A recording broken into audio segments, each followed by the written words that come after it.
Será que a Grécia ela é realmente o berço da civilização ocidental?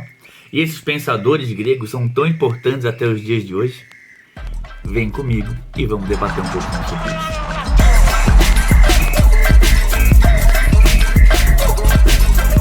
Tem sido comum a gente pensar que a questão dos gregos, e aí a gente envolve todo aquele pensamento conjunto de como eles foram importantes na filosofia e nas artes, e é claro que isso vem na decorrência do Renascimento.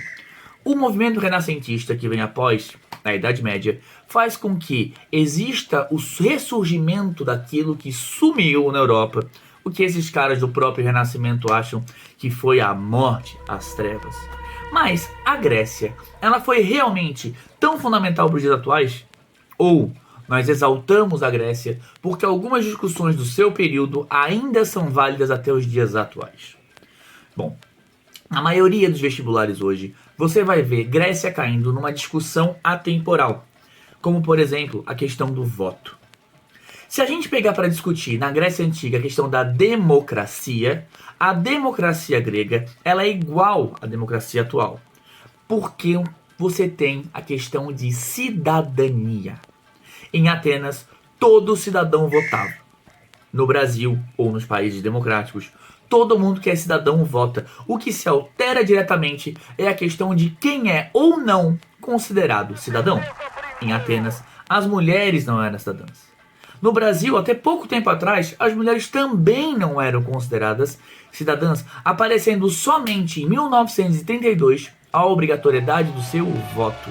E sim, meus amores, é assim que tem caído ultimamente as questões sobre Grécia. A Grécia sempre na vinculação entre o que é a sua filosofia com o que é a sua realidade.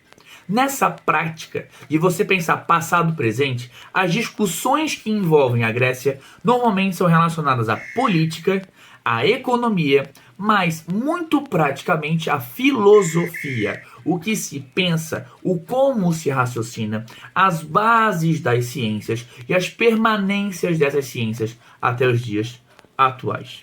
Percebam então que nós vamos precisar aqui contemplar um conteúdo, mas não apenas a decoreba deles, e sim a sua compreensão. Em provas mais específicas, nós vamos entender também a questão de como cada pensador teve. E então é importante você separar Aristóteles, Platão, Sócrates. Mas, de maneira geral, as discussões sobre o legado grego e a sua cultura vão se basear simplesmente numa ótica de perseverança de pensamento. Então, quando nós vamos trabalhar a questão de democracia grega, é importante termos em mente que a formação do Estado grego é uma formação que não é um Estado centralizado. A Grécia é feita de cidades-estados. E essas cidades-estados precisam ser pensadas cada uma a sua cultura. As que mais caem vão ser Atenas e Esparta.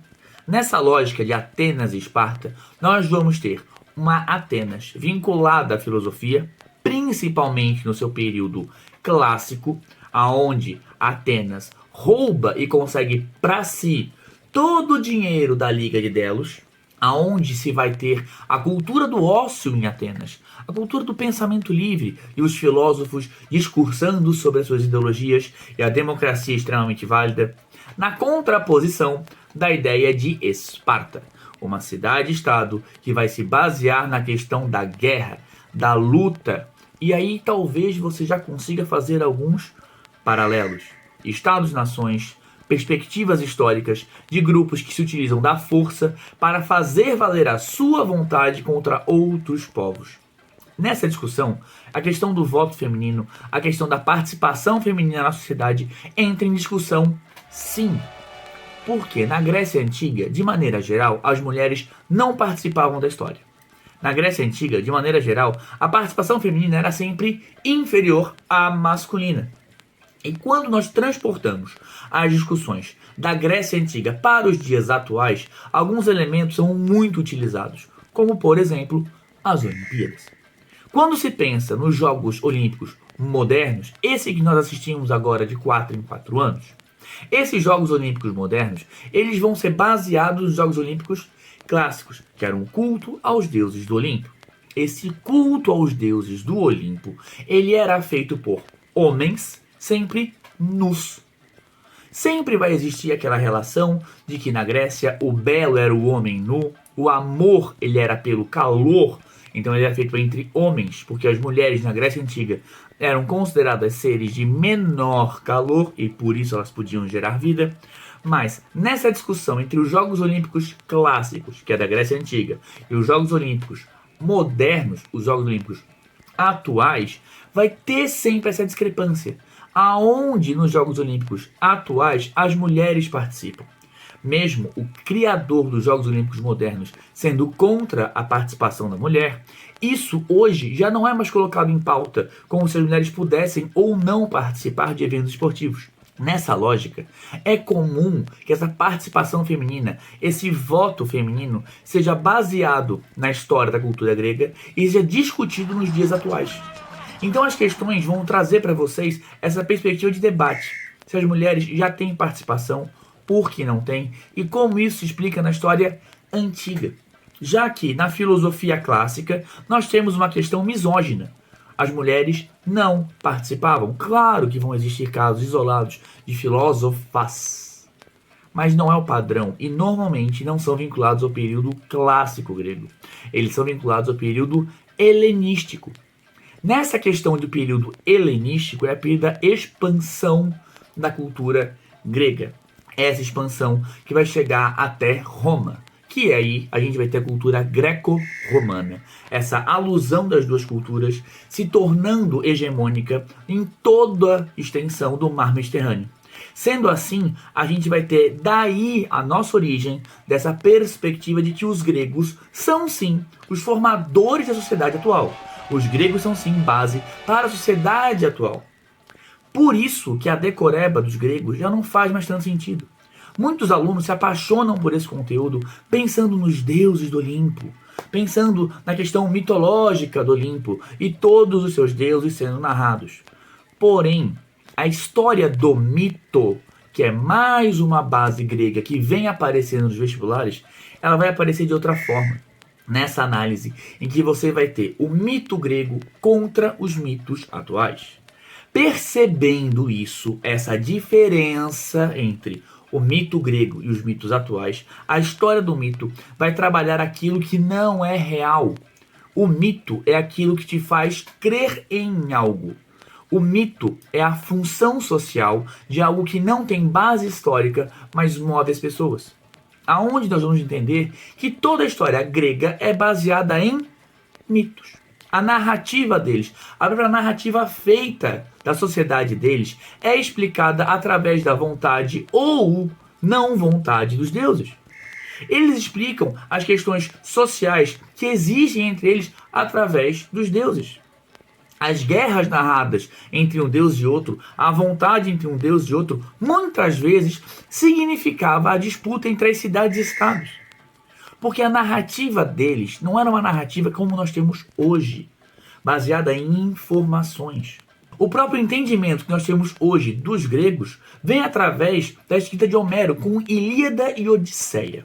Ilíada e Odisseia são dois livros que visam que o futuro conheça a história passada por eles. Mas são livros que contam apenas uma vertente, um ponto de vista. Se eles olham apenas uma vertente, um ponto de vista, não é a história como nós vemos hoje.